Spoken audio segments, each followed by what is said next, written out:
Lucky Lefty Podcast, Honora Boys. We're in the building. We're brought to you by Honora Whiskey. It is honorawhiskey.com. That premium American whiskey, honorawhiskey.com. And if you drink, by all means, make sure you do it responsibly. Let's get it, Left.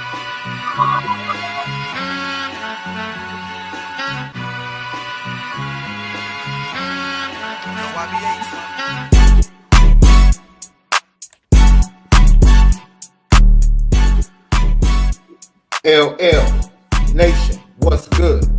SD2 Mike, Sean Davis, that dude, the original Lucky Lefty himself, Malik ZAIRE. It's the Lucky Lefty Podcast. We're brought to you by Honora Whiskey, courtesy of Believe Network. Believe in Notre Dame, believe in Lucky Lefty, believe in yourself. Subscribe to the YouTube page, Lucky Lefty Podcast. Hit the thumbs up, helps with the views. Leave your comments, questions. We respond to all. Thank you. Some people after the show left some super chats yesterday. We responded to those. We appreciate you guys. Don't forget, audio edibles each and every day. Apple Podcasts and Spotify. Believe Network. We thank you for everyone. We continue to grow. The downloads continue to grow. It's all because of you guys. We greatly appreciate how you continue to support us.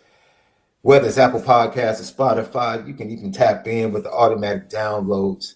Whatever you do, you already know we are the home of the misguided passion, and we are forever committed to making sure that we spin it different.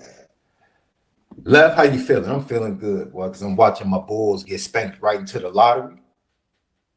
Right into the lottery? You did? You're on mute. You got yourself on mute. I had to turn that bullish down, you know. Yes, absolutely. What are we doing? You know what are we doing? Tonight, you know what I'm gonna do? I'm gonna make me, because I make some really good homemade popcorn. I'm gonna make me some homemade popcorn tonight. You're acting like this is what you wanted.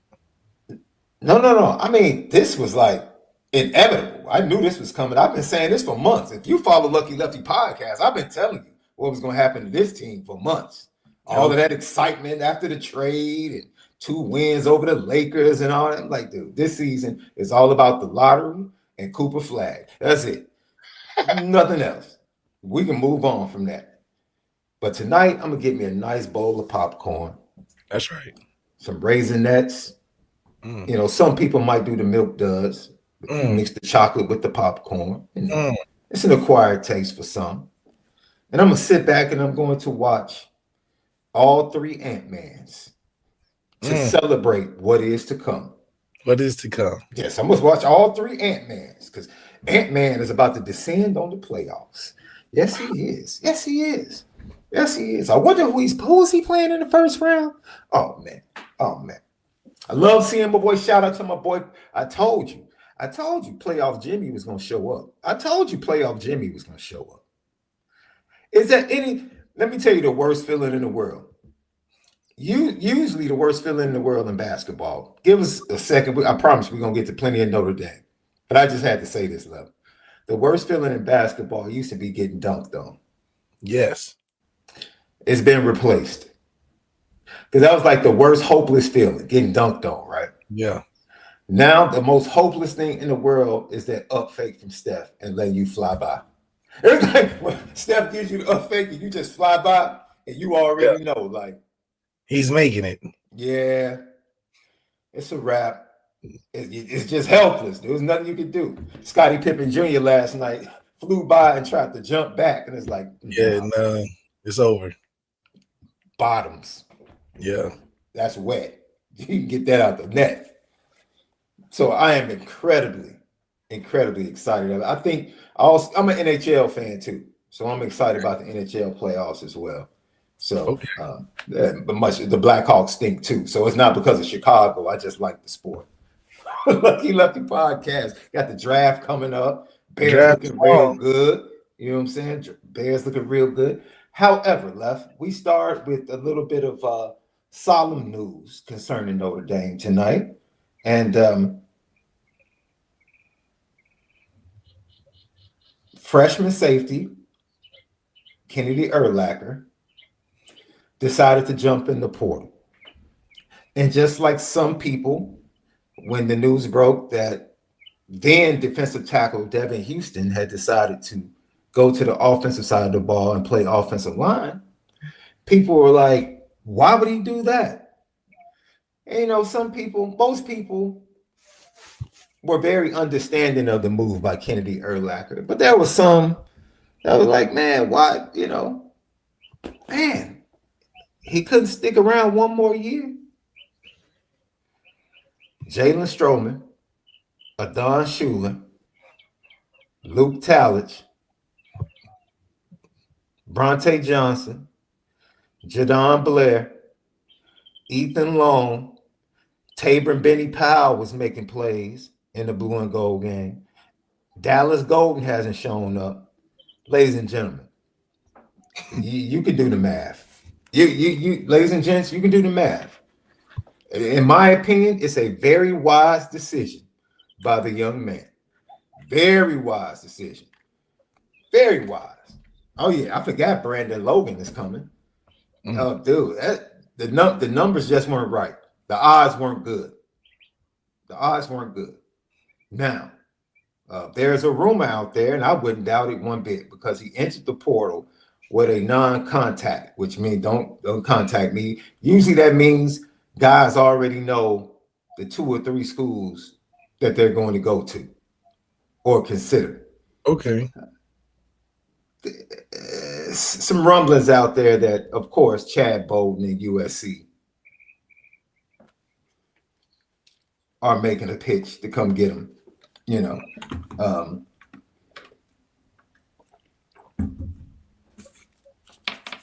he is we have yet to see if he's an every down safety. But the flash is undeniable. Like when he's on the field, he shows up. Yeah. Like, that's undeniable. And that's a small sample size. So I fully expect that he'll go to a place where he's going to be able to be in that top 3 to 4 rotation comfortably. If I were him, that would be the only reason I leave Notre Dame. The only reason, you know. And I think what's strange about this, Left, is that people are leaving Notre Dame now because there's too much talent. Right. That's what I was saying. It's pretty deep. That's pretty deep. That's what's happening when you have 1A and 1B, or, you know, 1A, 1B type of rotation type of players, where you have a bunch of really good players, but no necessarily standout. And the one that is a standout just puts behind so many guys. I mean, it's a good problem to have, but it's also something we still have to manage, in a sense where we're keeping the guys in the reload process. Mm-hmm. You just don't want to fall out, kind of how the women's basketball was, which just got people just like, dude, they just signed somebody in the portal to the women's team that averaged 4 points last year. I was like, ooh, this is rough. Yeah, this is looking. She averaged 4 points. I was like, this is looking a little rough. But yeah, I think it is a new era from a talent standpoint at Notre Dame. That's obvious. I mean, the run to the national championship amidst all the injuries that they had last year was proof that the talent and the depth on the roster is at a national championship contending level. Yeah. So now, you know, kids just have to make decisions. And it's strange for a kid that could possibly still have 3 to 4 years of eligibility to transfer from Notre Dame, because most kids stick it out, if not for the education and network. Right. Like, hey, I'm gonna stick around 2.5 years. Kind of got that team and backing where he doesn't necessarily need the Notre Dame guidance or brand to push his future forward necessarily, you know, which is an easy move for a legacy guy like Kitty Urlacher to move with that confidence. I mean, you hitting the wild, wild west with the guy that knows how to navigate and can do some things. So you not worried about where you can land. You just see the business side of what, and probably both of their minds is, we're trying to play right now. I mean, it's college football. You can find somewhere to play. And you can rely on the fact that we don't have to wait on them because I'm Brian Urlacher. What do you mean? I could coach you like these guys because I know what I'm talking about. So we can move and not he feel has like his own network. He has his own network. yeah, he's like, we football. Oh, that's me. Notre Dame to other people that aren't me might be a tougher decision. But you can leave because I know we just need you to play and I'm gonna get you right. So that's a great benefit to have, as opposed to guys that just jump out of the transfer portal hoping that the grass is greener. So I think the best way to move is to have a team with whenever you're doing this. That makes sense to not necessarily throw it out, but kind of not factor in the whole stay and get your 3. If you ain't got no lineage like Brian Urlacher, you ain't got no real money. Go get your paper. Go get your networks. Go graduate. Get some assets and some securities. And then you transfer. Because then, you can balance things out. You can live on the unequal side when you got a legacy father. Yeah. I think maybe this won't be the first. The long snapper jumped in the portal as well. What? Backup long snapper. We losing them every time. That's almost as funny as the guy that got that personal foul penalty for Georgia, jumping in the portal the week after the game. Yeah. It's like, okay. But in all seriousness, I fully expect, or we can estimate that maybe another 4, possibly 4 to 5 people can jump in. Of course, the obvious one that everybody's waiting or watching to see is if something transpires coming out of the quarterback room. I think the running back room could be a candidate. It could possibly be another defensive back that jumps in. And then, maybe a wide receiver jumps in. Yeah. You never know. It's some candidates in the wide receiver room that might be contemplating, whether or not they stick it out through the fall. So, yeah, if I had to guesstimate, I would say maybe they lose 5 to 6 people in the portal. Yeah. 5 to 6 people in the portal. It's going to be interesting whether or not they go to the portal. That's going to be interesting. Do they just stay solid with what they have, or do they actually go to the portal to replace some of the people that get into the portal?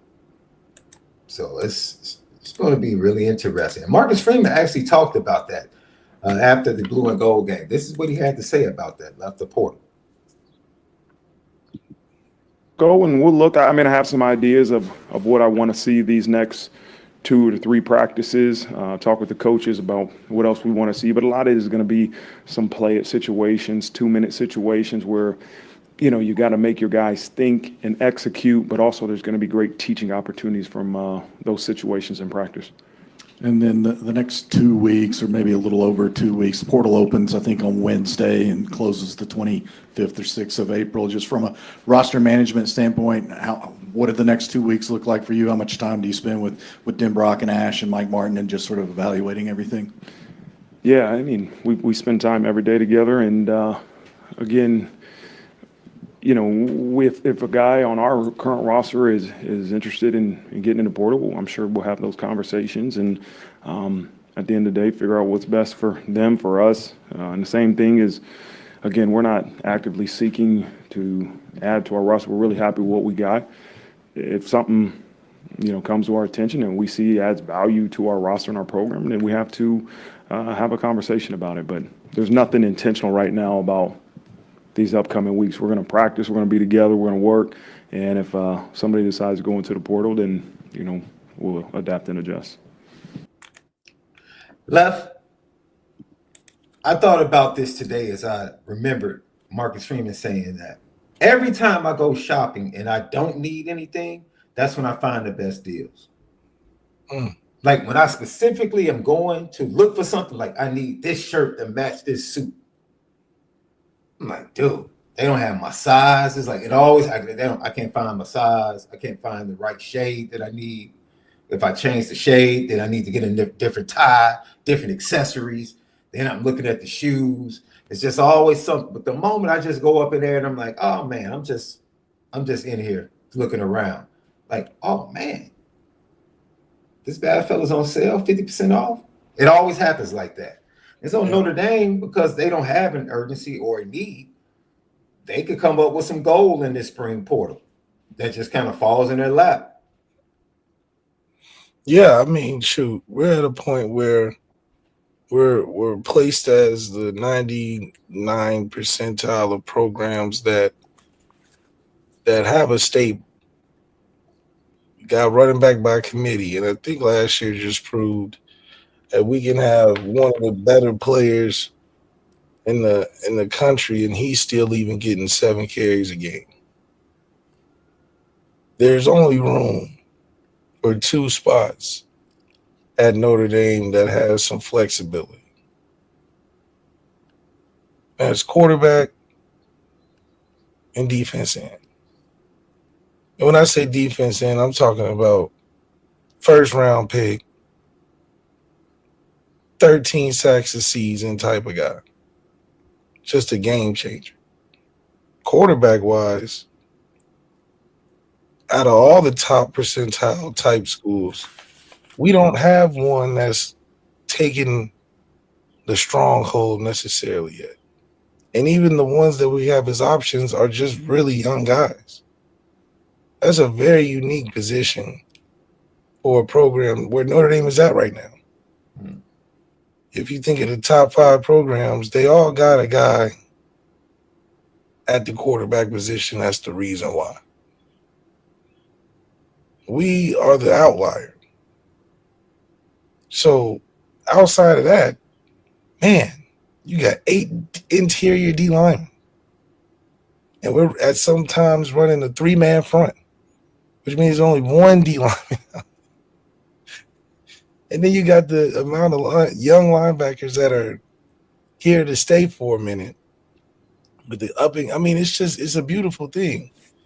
We'll see the receivers be looking a little crowded just based on how the quarterbacks are. We got CJ going to throw it around. Kenny going to try to make some plays, but he's going to be a playmaker. The perception of seeing Notre Dame being a 3-receiver strong offensive unit team, like a old Alabama or LSU where they get a Justin and a Jefferson and all of that. It's so hard to see that vision of Notre Dame. However, it's possible that we have it. So it will be a refreshing thing to see the receiver core expand, and you'll know more guys than just one guy at a time, just like the running backs. And let me tell you something.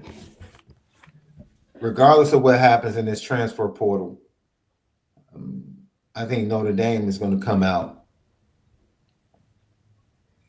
in great shape. I'm not worried about the transfer portal. That injury monkey, that I keep that away. Keep him away from the facility. Yeah, but we've built the team where we No. We cannot lose certain offensive linemen this year, bro. I do not want freshman offensive linemen having to play big minutes early in the season. See, I don't. Okay, let me give you want a first time starter constantly under pressure because his freshman offensive lineman playing. No. Is he playing with 4 other Notre Dame offensive linemen? No. They had 2 freshmen on the left side. Do you want the same thing with a first time starter? Because you saw that 2 freshmen didn't work. They had to bring in the backups that were seniors. Are they playing with 3 other Notre Dame offensive line? But they don't have the same veterans. They don't have seniors. Everybody's young. Everybody's young behind them this year. They don't have 2 seniors. They hopped in the portal. Not worried. Yeah, don't worry.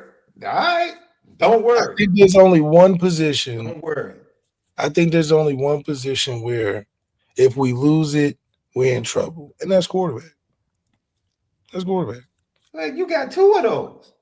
If one goes down, I'm saying like from the aspect of the closest to. No, I'm talking about losing the top guy. Losing the top guy in your opinion. Say it again. Who's our top guy in your opinion? I don't need to lose. Let's say Anthony Knapp and Billy Schrauff go down on the left side. We don't need that. No, I mean, yeah, that's not ideal. We don't need that. We don't need that. That's not ideal. The offensive line is the room where I'm like, yo, keep that away. Everything else from a depth standpoint, I'm gonna be honest. We're good, but I don't want to be without Jeremiah Love at all. In no game. They're in good shape in the running back room, but why would you want to be without a difference maker? Yeah. At any point in the season. At any point. So, as much as you talk about depth, there is always 1 or 2 players where you say, we do not want to lose that guy.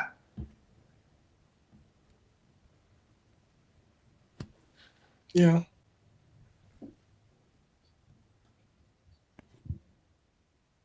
That's all I'm saying. Plenty of depth, but just because you have the depth does not mean that you want to play without certain guys to start the season. We did it without Ben Morrison. We did it out Vitello and Traore. To what point? National championship. I think that just speaks to the program the roster that we talked about. I don't have a problem with the defensive line. Once again, we're talking about the offensive line. That's a totally different thing. You just said you don't want to lose the left side of the offensive line. At one time, if we lose like the same. Okay then. We don't want a repeat of the same injuries in the fall camp on the offensive line. However, we've seen, let's flip it, Charles Jagger to the other side. Okay, you want to put him on the left side, so who's replacing him? Now who's replacing him? Somebody young. And that's what will be fine. All right. We got to think we're going against what D-line? That's going to get. Hey, I had a brief conversation with a certain Hurricane. I was talking that talk to him. He was probably talking about his D-line, huh? He was. I let him know. That was a ticket right there. We're going to put up 200. Oh, yeah. I told him, we're putting up 200 on the ground. He was like, you out of your mind. I said, all right. Okay. All right. I don't know. This train is coming down the track, bro. Ain't no brakes. And you know me. I'm taking it there. I'm not gonna talk. I'm not gonna start down on the floor. You're not starting low. You're not low ball. I'm starting on the roof. I'm rooftop. I'm decking it. Rooftop decking the trash talk. Have to. But other than that, injuries are really the only thing that worry me about this team at certain spots. Not as a collective and not over the long haul, but to start the season, yes, I do not want to come out of fall camp with certain players not playing. Right. I don't. You talked about Benjamin Morrison. By that time, Mike Mickens had 4 to 5 weeks to get Leonard Moore ready. Matter of fact, Leonard Moore was playing so good in practice, Jaden Mickey jumped in that portal. You understand? That's a fact. Hey, that's a old school Cash Money song, isn't it? You understand? Who's that? Who did that? Was that BG or was that Juvie? I think Juvie. That was Juvie. You understand? All right, that was a joint too. That was a joint. Yeah. That was a joint. That was a joint. Juvie had you Juvie first, then Wayne second out of that crew. Yeah, that's really what it is. To keep That's it really up. what it is because Wayne came on later. Yes, and he was the youngest of the group. Yes, but at that time when they first popped, it was definitely Juvie was. Juvie had the sound. Yeah, Juvie was that dude. Because once Hun dropped that summer, it was a wrap. Yeah. He had that. He had Slow Motion. That was off 400 Degrees, right? I think that was that. Yeah, 400 Degrees album. So anything else about transfers, Kennedy Urlacher, before we transition to hearing what the players had to say after the game, Luke Talich and Eli Rariden? For me, no, I think it's just one of those things where it's a business decision, and it's better to move fast and stall it out. So they were decisive about it, and if you're decisive, you're really in a good spot.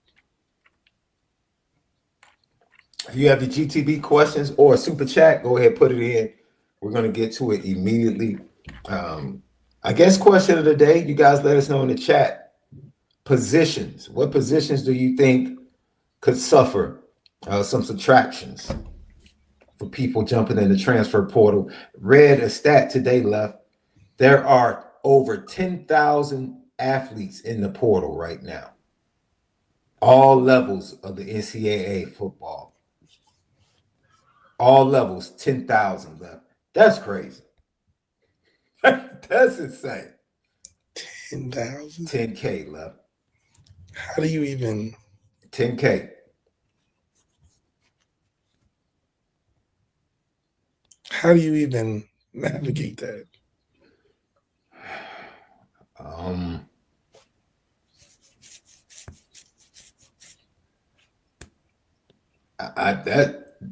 Unless you're one of the top guys, it's kind of a long shot, bro. It is a long shot. It's a long shot. It's a long shot. How many quarterbacks is that? Over 1,000? Quarterback is tough now because if you are a D2 kid, like the kid from Ferris State, he went to Ole Miss, and his entire offensive line jumped in the portal. His entire starting offensive line, jumped in the portal. He went to Ole Miss, and all of his offensive linemen benefited. Like, all right, we're leaving too. That's crazy. How do you think that coaching staff feels, bro? They probably thought they were about to run it back. Nah. He got it and got off. Man. Strike while the iron is hot. That's what they say, right? That's what it's about. You got to have that buzz behind you. Man. So, yeah, that's a lot of players. 10,000 people, and Drew Pine has been successful each run. Hey. Shout out to him getting the Bowling Green now. Hey, I'm going to pray for Coach Eddie George if that's your guy. In the MAC, he'd be all right. He'd be all right. Coach Eddie, let him hand off a lot. Drew would do all right in the MAC. I don't know. He got to face them Huskies and your boy up there in Northern Illinois. He's going to call Eddie George, teach him how to win games, dog. That's more his level, so that's good. We didn't hear from him the entire playoffs, did we? Coach Hammett, haven't heard anything from him. Only 4-1. Only if we would have won the championship. He could have been like, see, that call, that phone call, He help. probably would have been on the parade. He probably would have tried to join the parade. Oh man, Lucky Lefty podcast. He would have called Marcus Freeman for a ring. Lucky Lefty podcast. But once again, like I said, I expect at least 4 to 5 guys from Notre Dame to jump in the portal. I'll be shocked if it's less than that. I'll be shocked if it's more than that. Definitely shocked if it's more than that. And it opened officially today. I think it's open for 4 more days. It was 10,000 before it even opened.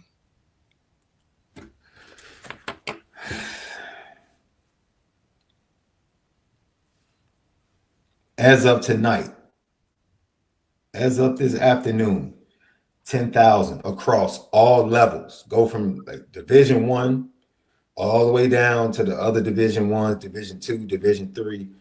10,000 athletes jumped in the portal, bro. Is it mathematically possible that how many spots can be filled?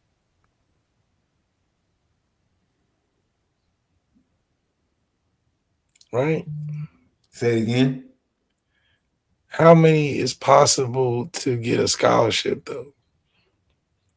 Man, Like 8,000 of them? and this might be now because the possibility of the scholarship restrictions coming in. This might be that last. Some people are looking at this being that last chance to go make another move and get a big NIL dip or get. I mean, it's a lot going on that's probably playing into it. Thank you, Sly Fox. Yeah, it's 16th through the 25th. 10-day window. Notre Dame is still practicing. That's the crazy thing. Kennedy Urlacher jumped in, and Notre Dame has, I think, 2 more practices left. I think their last practice is this weekend. So the wave for Notre Dame players you're probably looking at Monday and Tuesday of next week when things really start kind of building up. Because they're still in the midst of the rest of their practices for the spring. Time Cone, thank you for tapping in. Stupid question. No stupid questions. What happens if you go into the portal and no one wants you? Coach might not like that. No, you're going to be at home. Facts. You're going to be at home, bro. Be short. You out of college that fast. That fast, man. You had board room and meal plan paid for. And you made one decision. At home. You at the crib. Crazy. Unless you want to go down a division. Maybe that's not even, viable. Yeah, you would be at home. It's serious business, man. Get your GTB super chats in. We bring them up as soon as we see them. All right, Left. Let's get to the players. We heard from Marcus Freeman yesterday talking about the blue and gold game, the spring, the practices, the quarterbacks, his young tight ends, his young safeties. Let's hear from one of those tight ends, Eli Rariden. He looked really, really good, bro, on Saturday. Good to see him back healthy. Further removed from that injury, and he was asked about how he feels, and then they tried to sneak in a question about the quarterbacks. Of course they did, right? Eli Rariden. Yeah, it feels a lot different. It's something that kind of feels anxious to me, being healthy and being under an offense that I've been comfortable with. So I'm definitely playing a lot of confidence and just a free mind finally. So it feels really good. And just the offense, just big picture with Coach Denbrock, it's year 2, but some things are different. Does the offense feel different, or does it feel like kind of picking up where you guys left off last year? I mean, the offense isn't really any different. There's some new stuff he adds, but I'm really feeling really comfortable, feeling really confident. and it's a good feeling, just playing free and just not having to think about a ton of stuff while I'm out there. So. Anybody with questions? Raise your hand. Get your mic. Go ahead, right here. Right up here, Eli. Go ahead, Angelo. Eli, Coach Freeman talked about the quarterback room. Who's impressed you there in terms of the way guys have picked themselves up and played with new opportunities, kind of behind you? Yeah, I would say there's not specifically one guy. All three of them have had moments where you're like, oh my gosh, like they're doing great, and they're all continuing to get better. And all three of those guys are great, and I don't know where it's headed, but they're all doing really good things, and whoever it is going to do a good job. So I'm telling you, boy, Notre Dame PR has prepared them for every quarterback question. They know they sound the exact same. It doesn't matter, offensive player, defensive player. When they get asked about the quarterback, all three have looked good. I don't know how it's going to turn out, but whomever wins the job, we're going to be in good shape.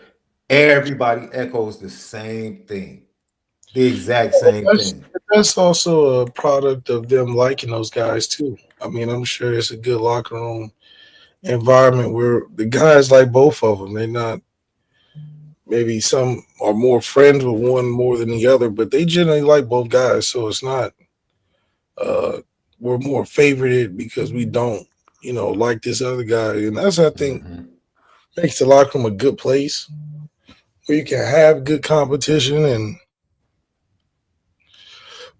have trust between the guys. Like, guys trust each other. So they're more like, okay, yeah, this guy may have a better day, but if something were to happen, we got the other guy, we wouldn't be too far off the target, which I think is a good place to be, but we still need a superstar in that position. Yeah, we'll see if we have one. Maybe we have two, and they'll go battle it out. But Eli Rariden, it feels really good to see him back. I remember when he came in as a freshman and watching him in practice and how they were splitting him out and the talent he had, and then to suffer the ACL injury and working himself back, and now he looks really nifty. I love the fact that he looked great after the catch, breaking tackles, avoiding tackles. That was something that we didn't see really as he came back from that injury early, but now it seems like he's starting to get back to that same athlete that I saw when he came in as a true freshman in fall camp. That's dope to see. Jack Larson, Kevin Bauman, Fisher, everyone else, hopefully they get the Flanagan kid in. He's going to do great things because he's a talented two-way player. Get him into the tight end room, and then Cooper Flanagan, of course, as well. Both Flanagans, get them in the room and rock and roll with it, man. The tight end room is another room where we don't need to see any injuries. We need them to have a clean fall and a very healthy regular season. That's my hope for that room. Lucky Lefty podcast. So Eli also talked about the offensive line and how important it is to have Kevin Bauman back in the tight end room. It's been cool to see all the young guys, all the freshmen. They're doing a good job. They're physical guys, have good mindsets. Obviously, Sully, we talked about him earlier. He's playing everywhere. We're kind of low on bodies, but they've done a really good job filling in roles that they haven't played before, and they're doing a good job this spring. So, and then to have some practices after today, what's the focus for you to try to finish the spring? Yeah, just continue to do what I'm doing and just getting better, staying in the same mindset, even though spring game's over, and just continue to get better every day. Eli, come back to your right side. Eric Hansen. Eli, I got one for you. Kevin Bauman, can you speak to what it's meant to have him back on the team and what he's been able to accomplish this spring? Yeah, he is the leader in our tight end room. He's been here for a long time, overcame some really hard stuff that I'm familiar with. He's one of my best friends, and I can't tell you how happy I am to have him coming back. And he does great things in our room, super vocal, and he's kind of the centerpiece of our room. So I'm really happy to have him back.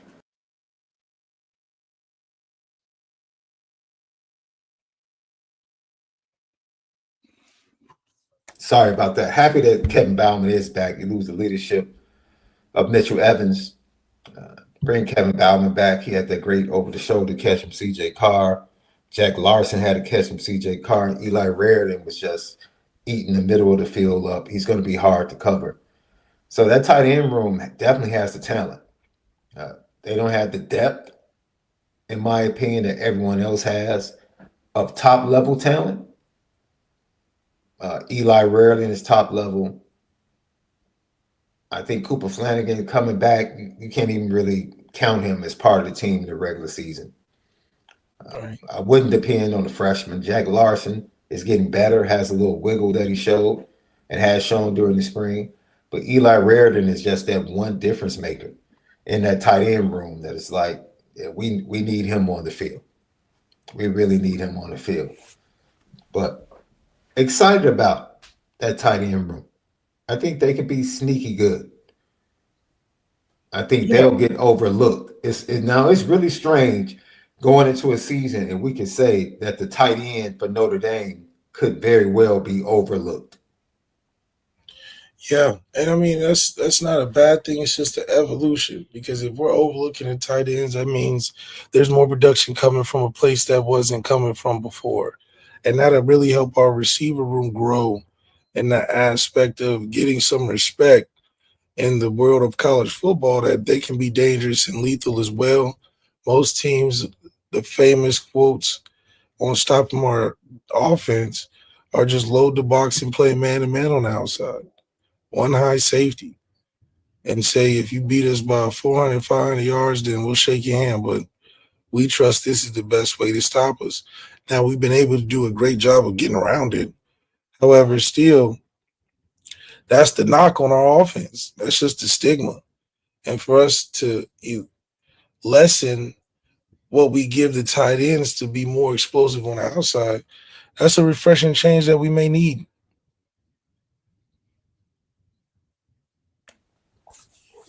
I mean, it's really the inverse. Something else he said, like you could tell.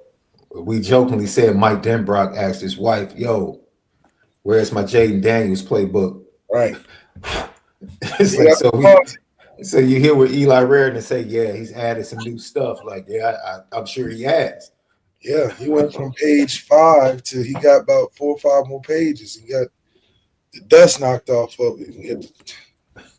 So put some of them old videos up again. He said, "Let me dig back in that LSU crate. We're gonna watch some of them videos, get some good vibes from that." You didn't see what he did. Facts. They're like, why just LSU tape? Oh, because we bring it here. Yeah. He said, "You ain't seen these," which I think, whatever helps. Halsey03 GTB question. We appreciate you for tapping in as always, Halsey. Would you expect to see more play action this year, Left? It gets us down the field. I believe that's in Denbrock's game. It's what he doesn't mind going to.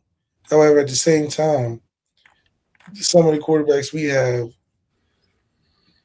they like to dink and dunk. So as long as we live in the balance of things, I think Denbrock has enough acumen to put us in the right position. Yeah, I can see that. I can see a little more play action. I think you saw more play action and more rollouts from Kenny. You saw play action from Kenny a lot in that game. So Yeah, that plays off of his legs and his ability to get outside the pocket and make plays. So could be customized to the quarterback that's in there. Could be. It's a good question, Halsey. Get your GTB questions in. Don't forget Apple Podcast, Spotify, Believe Network, Believe in Notre Dame, Believe in LL, Believe in yourself. Sean Stewart with the GTB question. Minchie and Love doing a little speed option this year.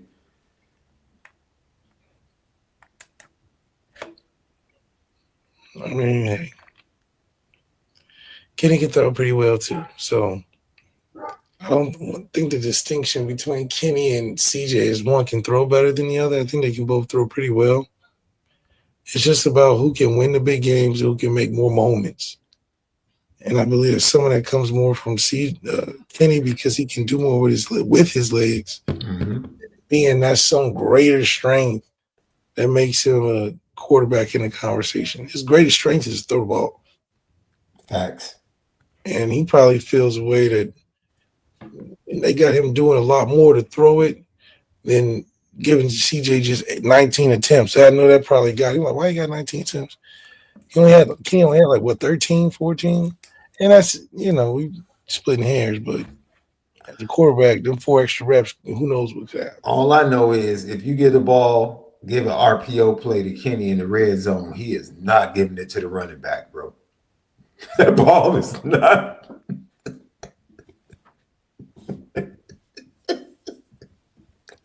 Kenny is not, man, he is keeping it. Every time. Every time. I'm not mad at him because he makes plays. He makes plays. Let's go to the defense side of the ball, Left. What stood out about the defense? We pointed out a few things yesterday. Notre Dame went to some odd fronts, which is a little bit different. Put an extra linebacker on the field. Had a linebacker coming off the edge with the 3-down lineman. Kind of like that. Give the defense a different look so they can't become used to what Notre Dame is doing and locked in and kind of anticipate what Notre Dame's going to do down a situation. I think we saw that. Penn State and Ohio State were able to do that. Chip Kelly and Andy Kolanecki. So is there anything big picture that stood out about the defense? And then individually, who popped for you?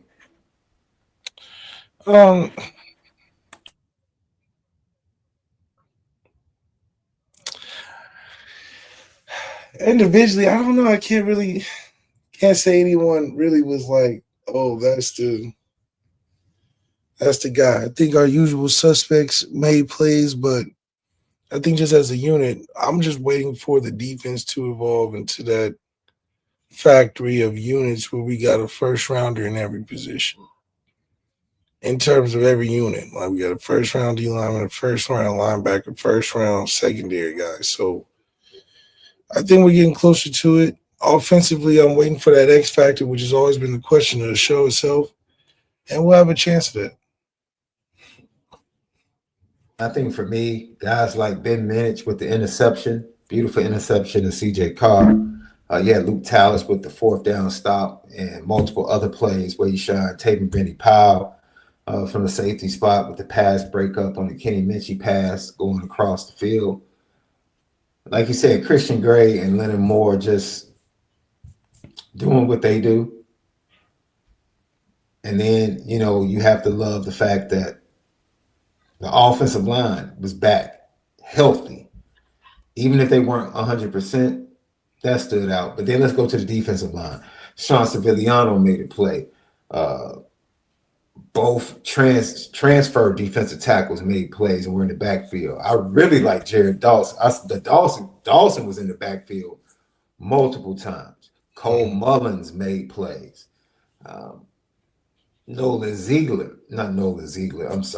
But Preston Zinter made plays.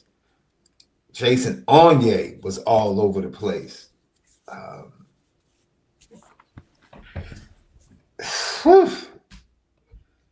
That was a lot. That was a lot to like. Carson Hobbs definitely looked good. He had a pass breakup in the end zone, had that pass breakup. Well, it was really a drop, but he was recorded. It was recorded as a pass breakup on the post route that KK Smith dropped from Kenny Minchie. He came up and, man, planted Kedron Young on a nice solo tackle in open space. Yeah, so Carson Hobbs definitely looked good. Every level, whether it's the starters or the 1Bs or like somebody flashed. Kingston, on the play, the 4th down play, it was Kingston that really forced Aeneas Williams to bounce. Aeneas Williams actually could have scored, but he bounced the football. He bounced it 1.5 holes too much. Yeah. The original hole, Kingston blew it up. If he had bounced just to the next hole, there was an opening for him to put his head down, but he tried to bounce it outside. And by that time,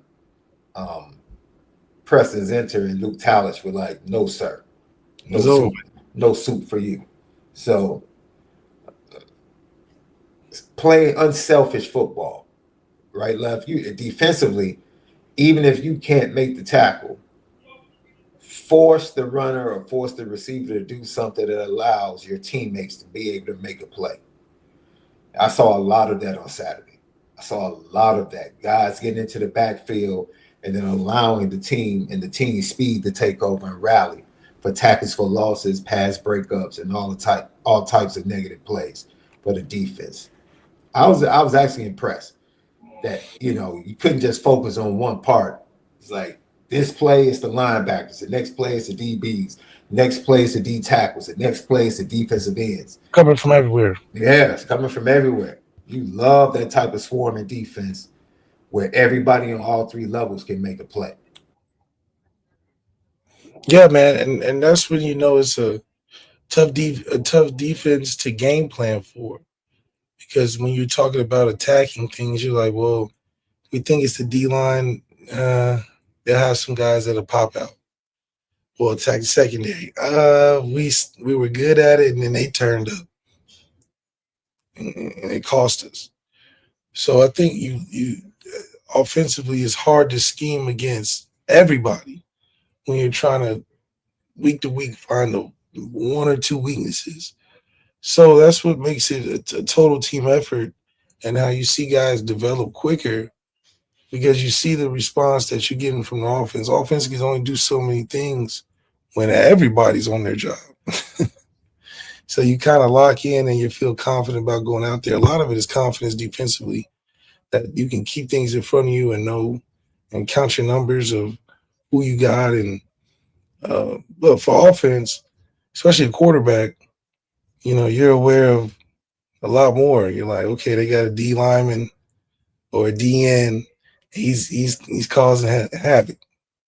You know, not to mention, I don't know about this corner over here because, hey, he's locking up. And dang, don't think I can get outside the pocket because that spy linebacker, he got some speed. He gonna come in and get me on the green dog or something. So those are the things that you got. Now it's different where if we didn't have a D-line, I got time in the pocket. Let me find my third receiver. Oh, I can get outside the pocket. Caleb Williams, 2022. Just make you play chase all day. The speed wasn't there. Now, when you think about it, you got the speed on both sides. And now when you have the speed on both sides, quarterback, you're thinking, is it the secondary? Okay, I can't just throw it up. I got Xavier Watts back there. You know, I can't just take a chance. So I think that just makes it good overall. So one of those standouts was safety Luke Talich. And he met with the media. Very impressed with Luke Talich, not only during the game, but what he said. He was asked about that fourth down stop in the blue and gold game. This is what he had to say. I think all of us have gotten a lot more familiar with his style and his style of coaching. It's a little different than Coach Golden, but it's good in his own way. And, you know, he's going to push you every single day. He's going to get after you. And, yeah, I feel very confident in his ability. Staying on your right in the front row, Luke, right here, Angelo.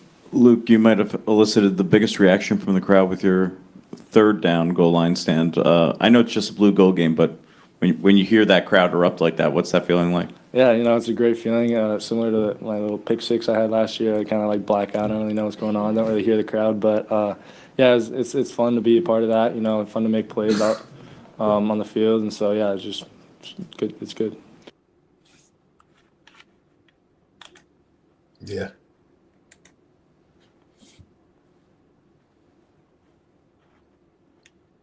I think you're on mute. He looks pretty tall at the podium. So, Yeah. big guy. You know, he's coming to his own. You know, you just know your job. You fit in faster.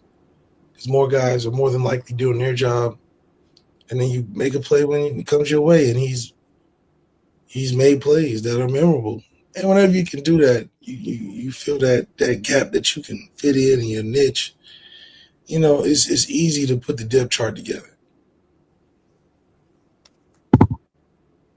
Yeah.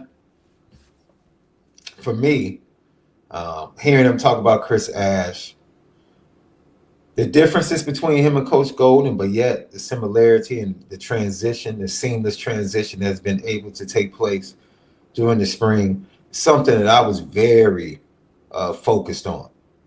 Like what was going to be evident as far as continuity with the players in the system and the coaches. And it seems like Chris Ash has come in and found a way to keep the continuity, but still bring an excitement of fresh things, right? I said it. I thought it was a perfect time for Al Golden to leave Notre Dame because I thought teams start figuring out tendencies, right? Things he liked to go to.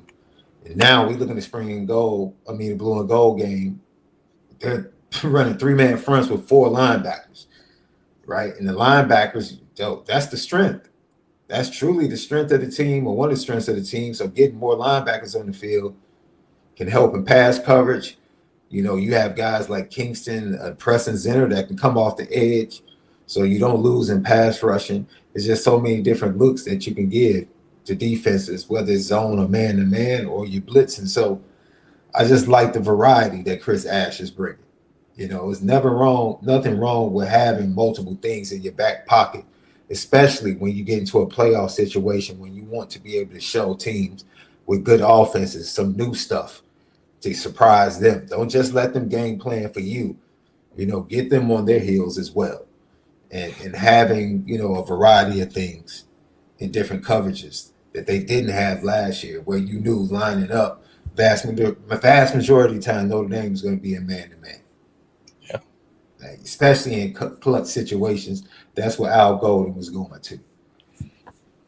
So this year, I'm looking forward to seeing, the variety that Chris Ash can add. Yeah, as long as guys respect guys that know what they're talking about. So that makes it an easy transition, easier when you're adding little bits here and there, because if you can tell football, especially a guy that knows his stuff and a guy that's out there just performing. So Chris Ash can go in there and drop knowledge, like he said, deepening the concept, understanding, going through different fundamentals of football that aren't necessarily changing the playbook, but you're understanding more of what you're doing. And you know what you're talking about. Guys will latch on to that fast. And like he said, the amount of Notre Dame guys that's locked in is not just like it's the starter and maybe the backup. No, you got the starter, the backup, the up and coming, the guy that's getting the spot, the old dude trying to make a way. Guys are locked in. So it's a lot of guys picking it up, and that's what makes the transition easier. But, it always comes down to the calls made in the during the game. So how's that synergy developed? And I think it's going good. So left Luke Talich then, after he got through talking about Chris Ash, the defense, how things have been going with the transition, he was then asked about the safety position and a little more about Chris Ash and what he's been adding to the defense. I think none of us are really too worried about, who's a starter or anything right now. We're just all focusing on getting better and just owning what we can, taking advantage of our opportunities, and yeah. Questions? Anybody? Raise your hand. We good? Okay. Go ahead with John Bryce first. Go ahead. Right down in front there, Luke. Luke, I know you've still got 3 practices left, but as you get near the end of it, first of all, what do you hope to get out of having 3 more practices after having the spring game a little earlier?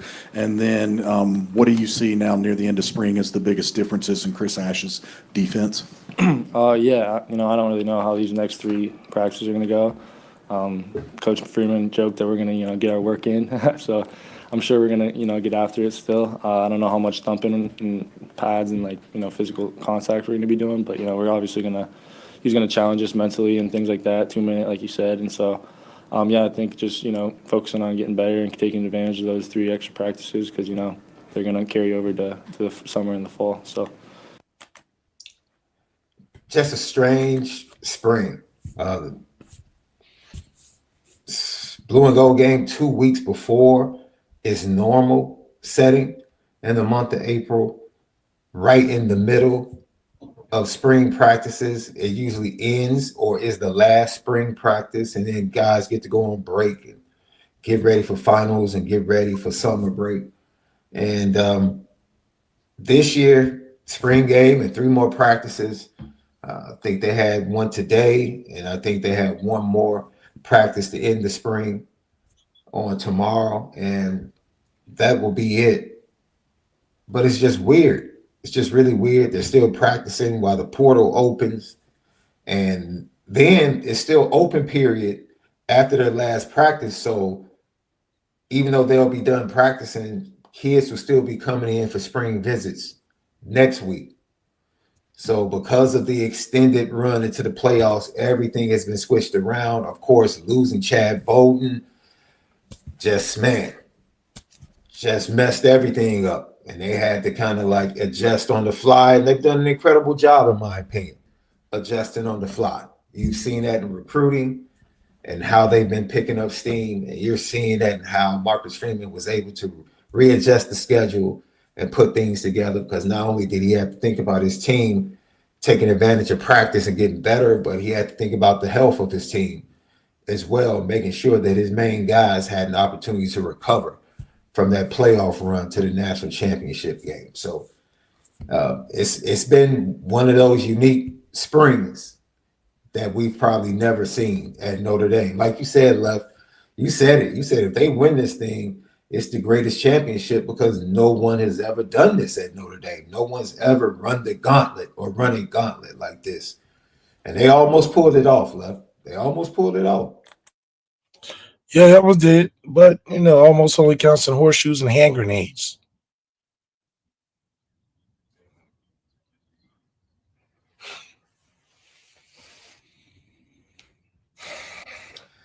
And brand names too, bro. Brand names too.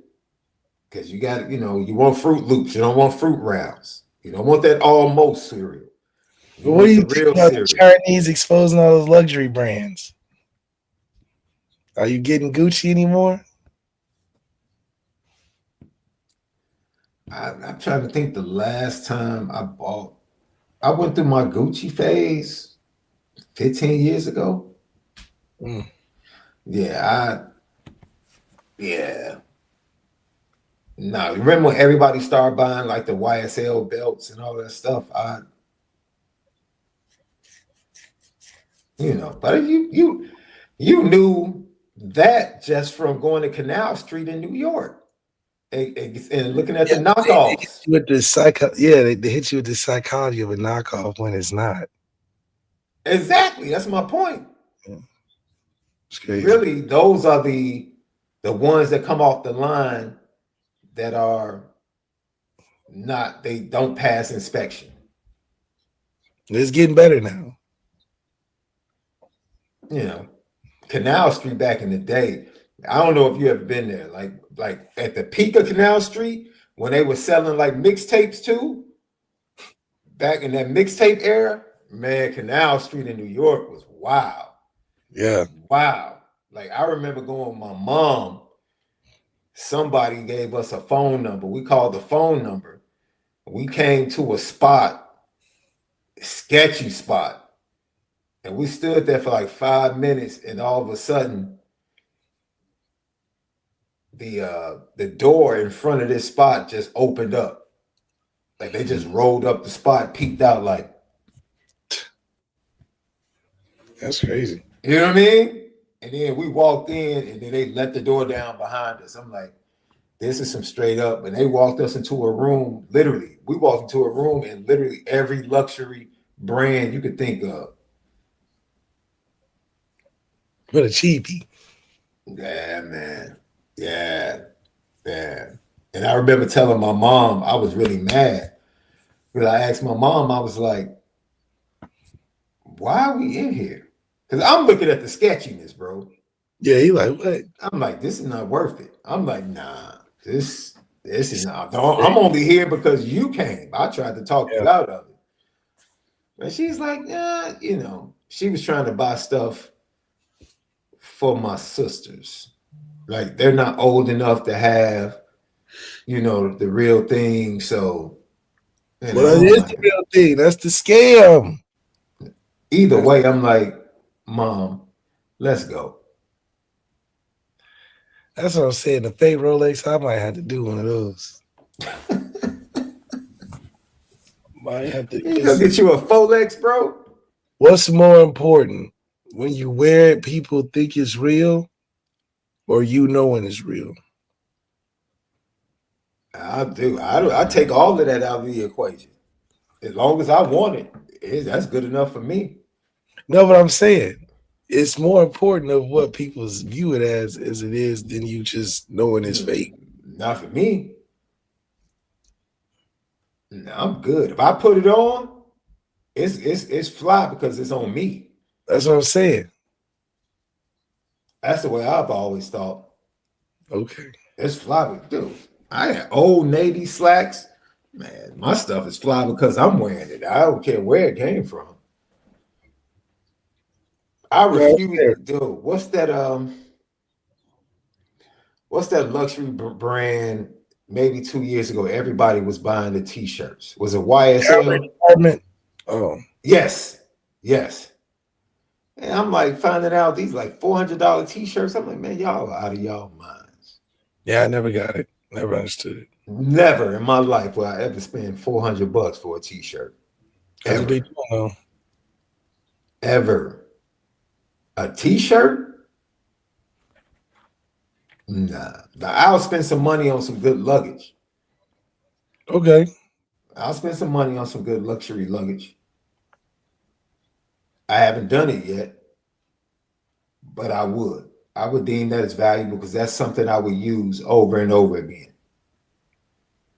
Okay. Some of the clothes, man. I mean, you get something now, it's out of season in 4 or 5 months. They come with the next fashion show. Yeah. You know what's not out of season though? Legacy brands. And Notre Dame football is never out of season. Never. We come back. We'll hear from Marcus Freeman. He was on with David Pollack left, and I think he might have tipped his hand.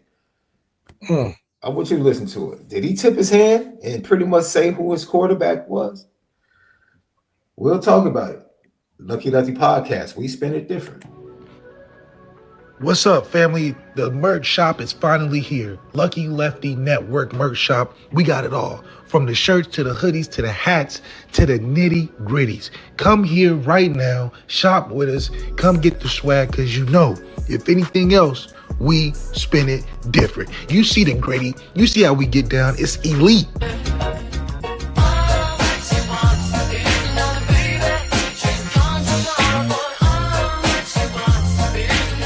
Lucky Lefty Podcast. We're back at it. Sean Davis, SD2 mics. That dude, Malik Zaire, the original Lucky Lefty. Brought to you by ONORA Whiskey, ONORAWhiskey.com. Believe Network. Believe in Notre Dame. Believe in Lucky Lefty. Believe in yourself. Apple Podcasts, Spotify. Tap in. Go support. We thank you for everyone that continues to add on to our subscribers, to our downloads. We appreciate you guys. Then go subscribe to our YouTube page, Lucky Lefty Podcast. Hit that thumbs up. It helps with the views, the algorithm.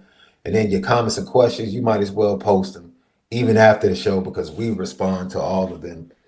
You know, we're the home of the misguided passion, and we're forever committed to making sure that we spin it different. If you have a GTB question or a super chat, get it in. We'll bring it right up on the screen. We'll answer it to the best of our ability. Very interesting question that I had a problem answering, Left.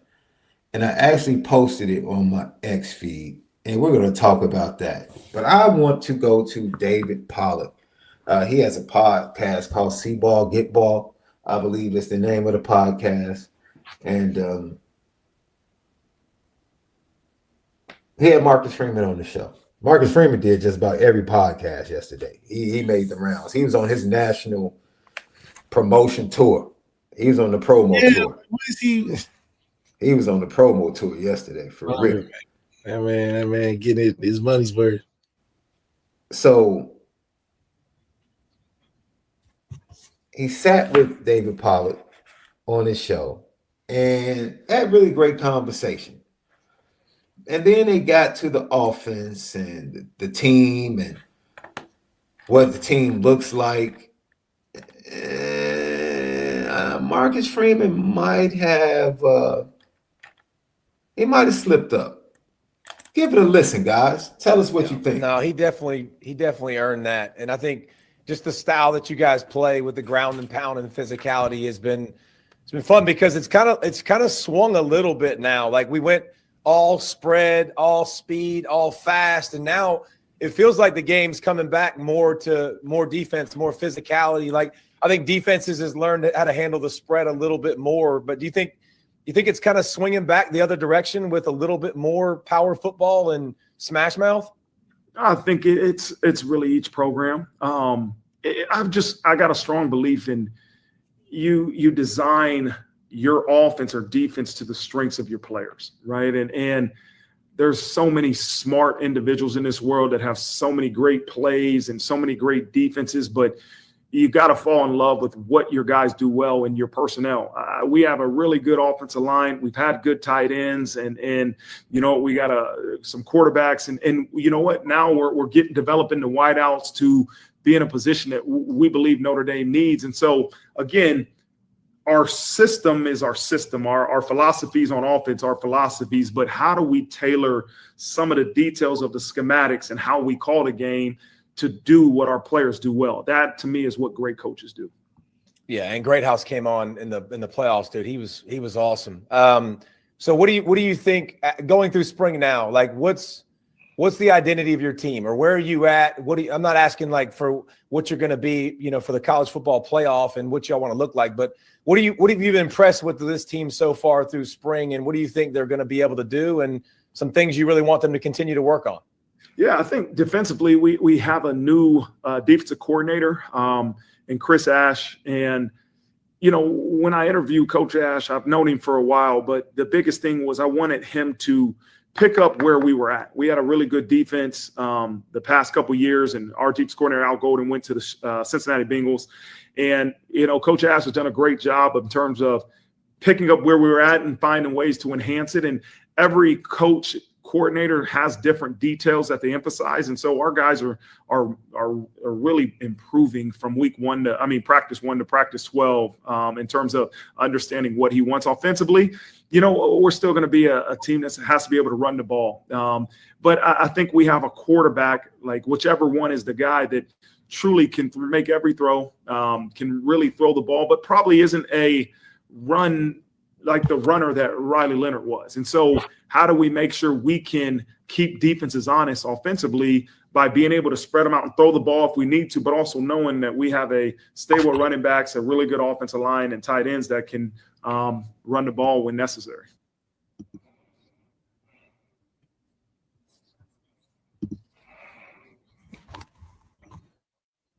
Some people thought that he tipped his hand a little bit towards the end. He kind of caught himself. He's like, we have a quarterback. And then he kind of caught himself and was like, whichever one wins. It's like, Coach, you kind of sound like you know, or you have a pretty good idea of where you might be leaning right about now. I don't know. I just like the Steve Sarkisian approach. How so?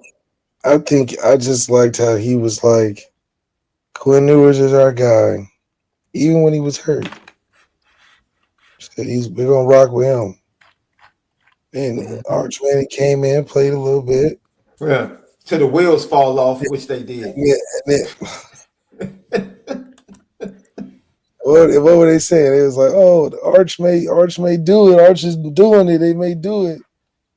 And then what happened? He said, no, Quinn's still my guy. And I think that him just declaring it and not confusing it, think kept Quinn staying locked in throughout the season. And he could have gave it up, especially when he's watching the backup ball out and the cleanup minutes and the crowd just going crazy and that momentum swelled. I think he did a good job of, sticking to what some would try to tiptoe around. I just don't like Mark Freeman tiptoeing around it. Especially if you're doing a slip-up, caught-up game and they playing a gotcha game because you speaking your subconscious, because you're going off of the dome.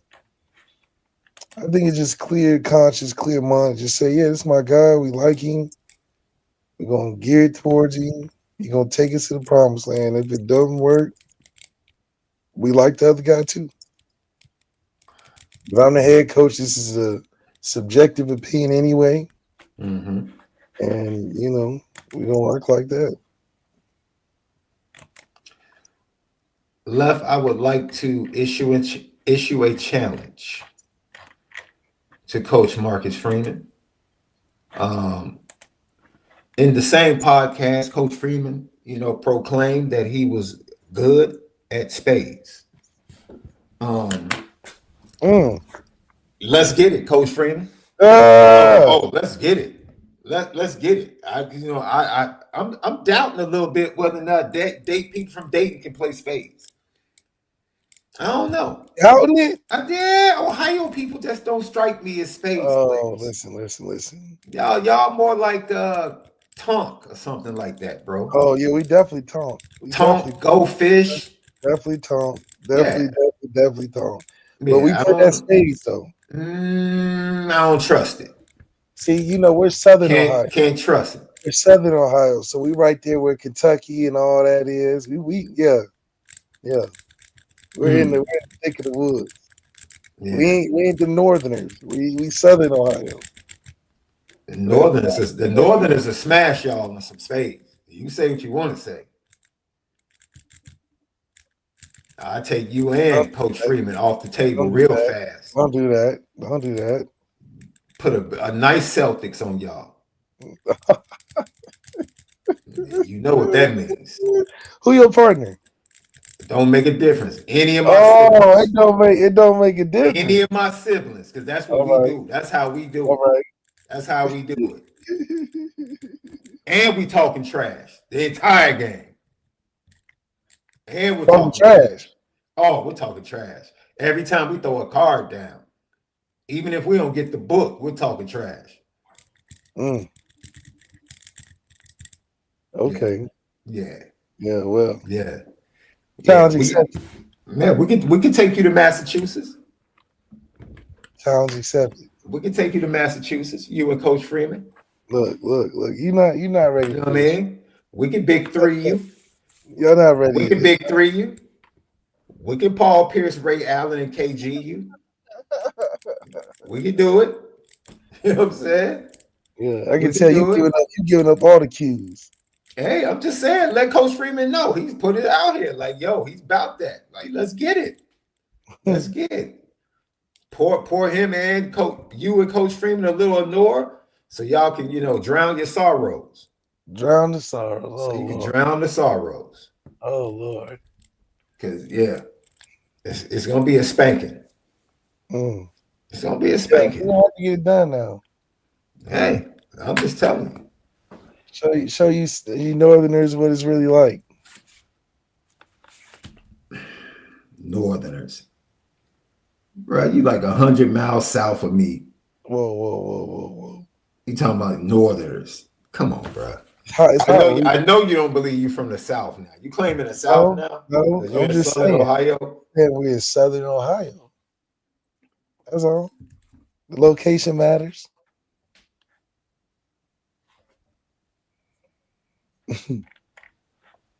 Man, look. Left, before we get out of here, thank you for everybody that tapped in. I got a question I need help with, ladies and gents, and this might date me a little bit, but it's kind of in my pocket. And Left, you probably won't be able to deal with this one. but this image I put up on my X feed. And so the highest worldwide grossing movies for each year, the 80s. So which trio was better from 1980 to 1989? 1980 to 1989. Which trio was better? This was really tough for me, Left. I really couldn't decide. Because, I mean, that first trio in 1980, Empire Strikes Back, the best of the trilogy, in my opinion. The first trilogy, 9 to 5, Dolly Parton, and Stir Crazy with Richard Pryor. In the 81, Raiders of the Lost Ark, 007, Superman 2. I believe that was with Richard Pryor as well. 82, E.T., Rocky 3. I'm trying to see, what movie is that? That's third. Let's see that. My eyes are tripping. That is E.T., Rocky 3. And Tootsie? Is that Tootsie? Yeah. Yes, Tootsie. That's the movie where Robin Williams dressed up. Hoffman. Dustin Hoffman was in Tootsie. Tootsie won a lot of Academy Awards. 82, I mean, Tootsie and E.T., those are two huge movies. And you compare that with a Rocky, then 83, you have Return of the Jedi, Flashdance, and another Bond movie, Octopussy. That's a pretty good trio. 84, Ghostbusters, Beverly Hills Cop, and Indiana Jones. Temple, yeah.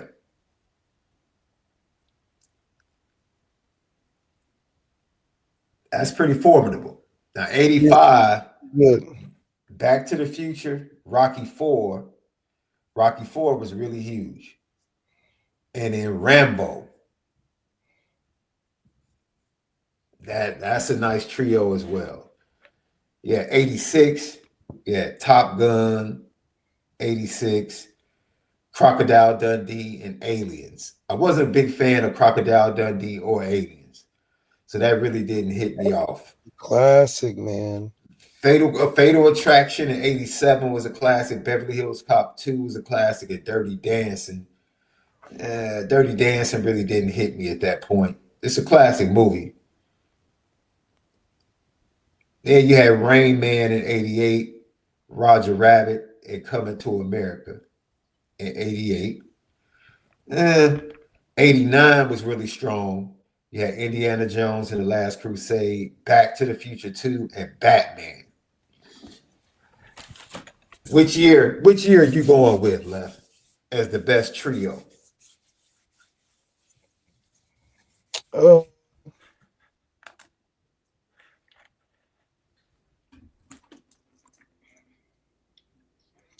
I like 81. I think that was just a classic. 81, 89, or 87. Yeah, 89 is definitely in my peripheral. It's in my top. 81 with Raiders, 007, and For Your Eyes Only, and Superman 2. Okay. E.T. was huge, though, bro. E.T. was huge? Yeah, E.T. was huge. That movie was, man, crazy. Crazy. 82 through 84 was really good, bro. I'm with you on 89. 89 is definitely. But E.T. at that time broke just about big? It broke just about every record that ever existed, bro. What? Why? That movie was bananas, bro. But Aliens is way better. I've never seen Aliens, dude. Never seen any of the movies. Great. Never saw your girl Sigourney Weaver. Oh yeah, she's the truth. Yeah, I never saw any of the movies. My dad would definitely say 85 because he loved Rocky and he loved Rambo. He loved both of those. Ghostbusters was just as big as well, though, in 84. Beverly Hills Cop and Ghostbusters, that's along with Indiana Jones and the Temple of Doom. That's a pretty good trio, bro. That's a pretty good trio. Apollo 27 said he takes 89, 85, and then 86. Yeah, I'm not mad at that. Sean Stewart said, I saw all of those in 89 when I was a little kid. Bootsy Collins 98 says 89. That 89 was pretty impressive. D Beezy says 88 from Coming to America Alone. Halsey03 said, I watched E.T. and wish I had, to be honest. Give me 85, no question. That's Back to the Future, Rambo, and Rocky IV. Aliens is a classic action flick. I'm gonna have to check it out.